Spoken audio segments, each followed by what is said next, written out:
Hi guys, thank you for having me today. I'm here to talk about business development, as Stella said, a component of your 2021 submission. So if this drive's okay, arrows.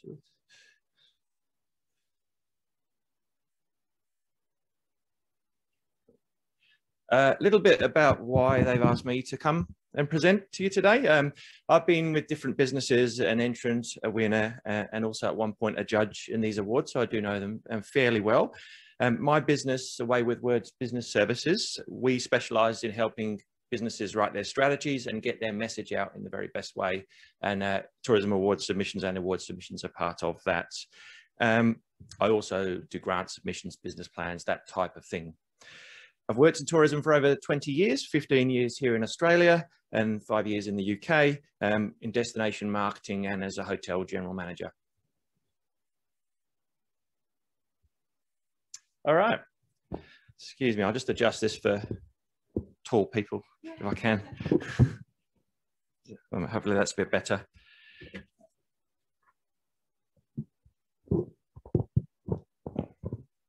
Cool, thank you. Just a definition of business development. Shobit Seth wrote a very good quote about this, and must be a good quote because he was the top ranked on Google, as well as coming up with a quote that I liked. I just wanted to read that out. Business development being the initiatives and activities that help make a business better, includes increasing your revenues, growth in terms of business expansion, increasing profitability by building strategic partnerships, and making strategic business decisions. Business development activities extend across sales, marketing, product development, partnerships, networks, cost savings, project management, and distribution management. So a common mistake, and it's one that I've made in the past, is to think that business development is just sales. It really is not just sales. So when you're answering a question, think about it in the scope that it's put down there. And also remember, when we talk about product development, this includes your services and experiences, as well as your core product, which may be anything from accommodation or food and beverage or something like that.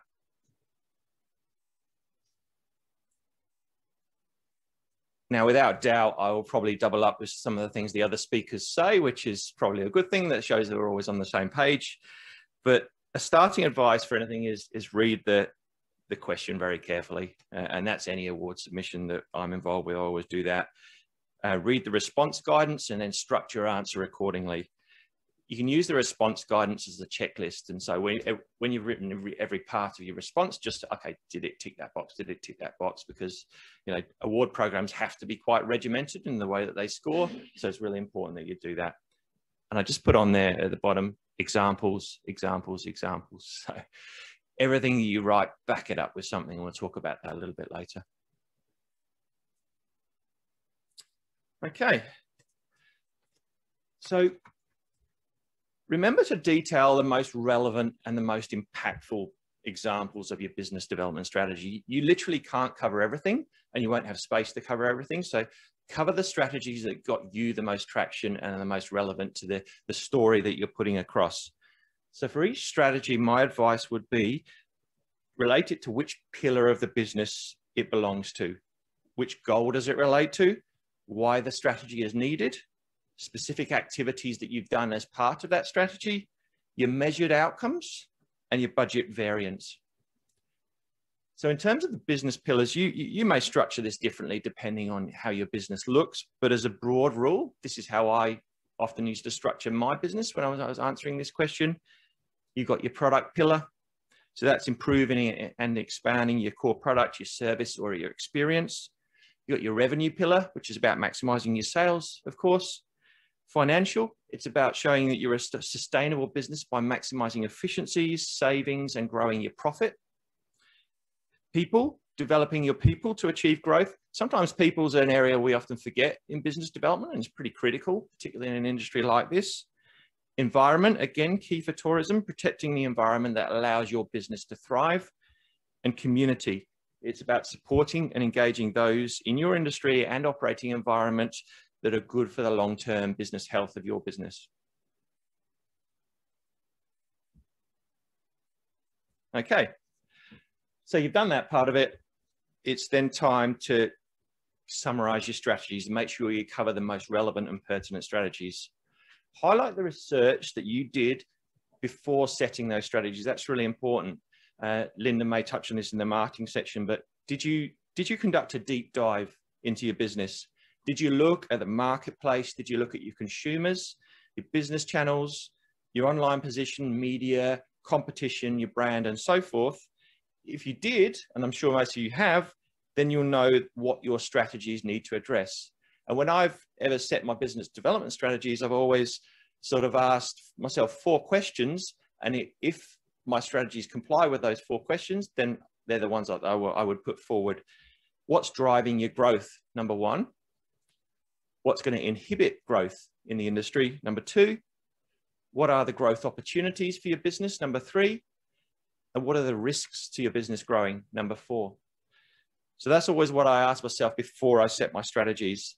The other element you may want to think about, as well as doing your research and your deep dive, is what are your customers telling you about your business? What does the sentiment of your business say? And that's probably an important variable in determining what your strategies may be. All right. So once you've set your strategies, what specific business goals or KPIs do these relate to? Okay. Show that you're highly focused for business development and growth. And I put some examples of where your strategies or where your goals, would link to. Your annual revenue of X dollars. I think some of you are using the Review Pro customer sentiment tool. If you are, or similar options like Revenate, what's your guest satisfaction index telling you? I'm really thrilled, as Sean knows, I beat this drum for many years, that Tourism Awards should really have a score based on what your customers think about you. So this is the opportunity. So that obviously you'd probably have a goal linked to that. And it's very easy with tools like Review Pro. And even if you're not using them now, you can get on board and they can retrospectively look at your customer satisfaction data. Really cool. Judges can't argue with that. It's what your customers are saying. All right. Annual net profit of X. Obviously profit's important. Team retention. And X% growth in community engagement. So there's just a few examples of some goals you may detail in terms of business development. And then summarize the activities that you deployed to execute these strategies, and reference things like, who owned the activities. Make sure that your reference had an accompanying time-bound action plan, so there was a timeline to what you're delivering. All right. Next is to the results of the business. Show the judges that you're a business that is serious about results. All right. What were the outcomes of your strategies in relation to the goals and KPIs that you set? How was your customer experience enhanced? Did you demonstrate innovation in the market? I'm pretty sure that innovation is probably important to the judges to show that, we are a creative industry here in South Australia, and that you've been at the forefront of that with your business. Show that you're a business that just goes a little bit outside the envelope. Demonstrate that you're a sustainable business and that your business strategies were delivered on budget. That's really important, because I'm sure the judges will be looking for, okay, are you actually, you've got X amount to spend. Did you come within that? If so, okay, your strategies were great, but you also behaved in a sustainable way as a business. And if you didn't, come on budget, probably just, it's worth saying why. And there may be a really good reason why, and it's probably a good risk that you may have taken, or COVID may have brought in factors that you had to address. That's cool. You probably cut the cloth elsewhere to fit. Just make sure you reference that.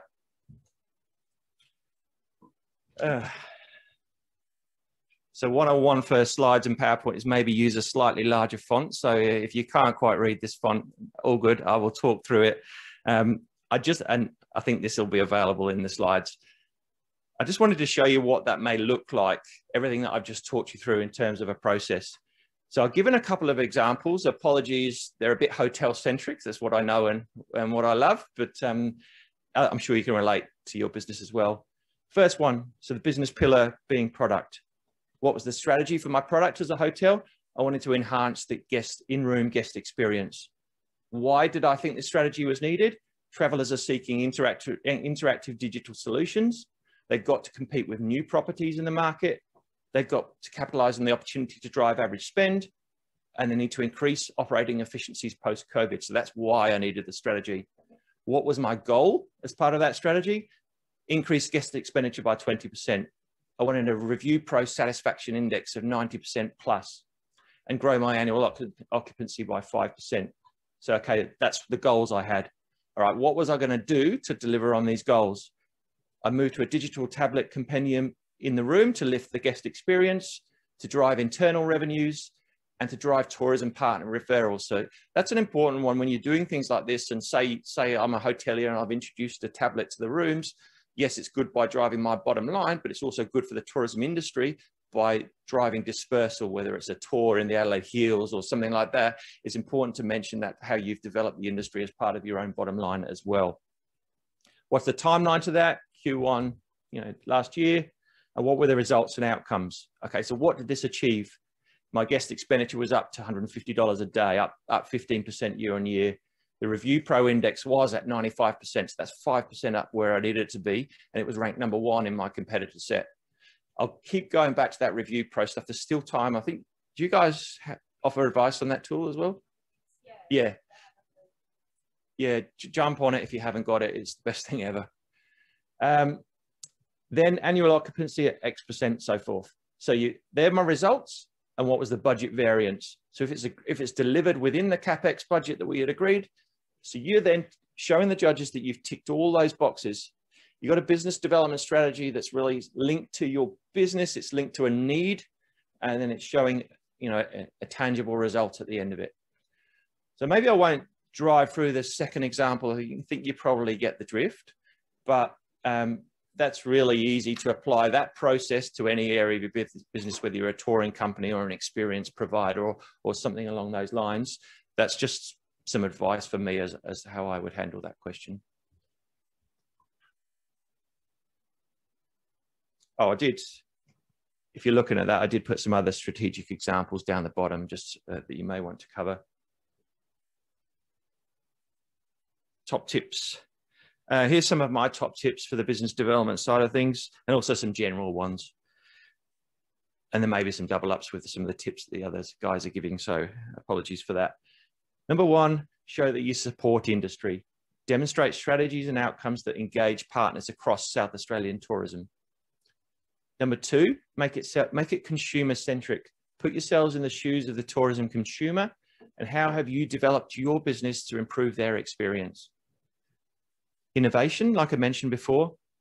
How has your approach to business development been creative? How's it challenged the norm? Have you innovated in the face of COVID? 100% you probably have. So show the judges that, okay, we're a pretty resilient industry. What did you do to survive and to be creative during that time? And then reference. And Amanda referenced that before, the sources of information. Make sure you reference credible sources that have informed your business development. So Amanda listed some of them before, but you got the SATC, TIC-SA, Tourism Australia, the LA Convention Bureau, AHA, STR if you're in the hotel world, Review Pro for any of you, that's a great source, Business SA, Regional Development Australia, and so forth. So some really good references out there. Graphics, use graphics to support your words and underline your achievements. That could be anything from an image of a new product to a thumbnail of a media article to your guest satisfaction dashboard. Examples. This is probably my single biggest piece of advice.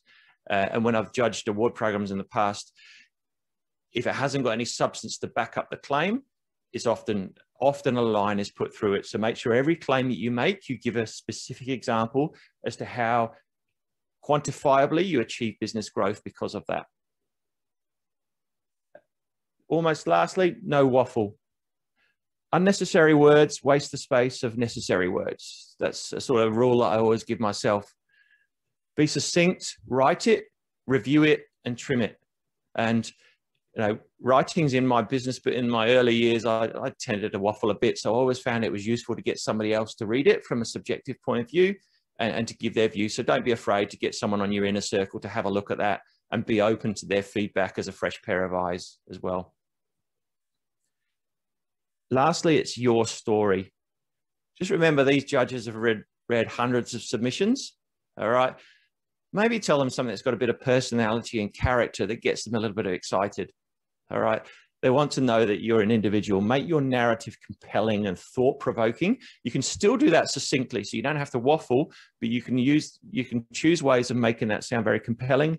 And let your personality shine through in the award submission.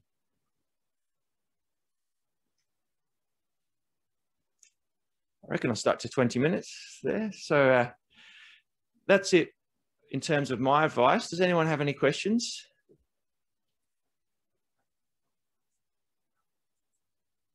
Some of these I may defer to Stella. So do graphics count towards the word count?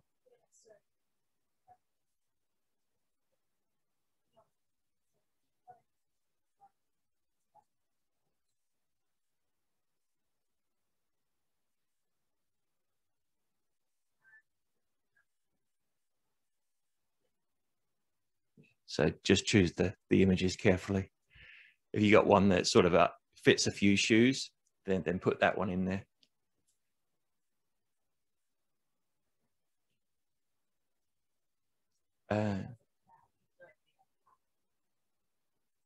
There's a hyperlink to websites or media articles? No, okay.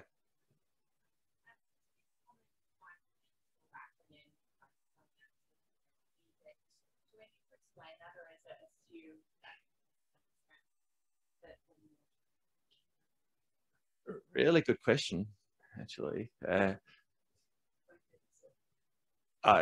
COVID, I wouldn't. EBITDA, probably I would write it, although that's going to waste you a lot of words. I'd probably spell it out once because you'll be using it a number of times. So I probably would.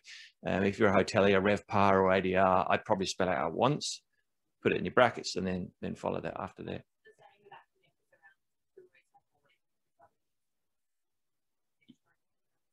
I think so. Yeah.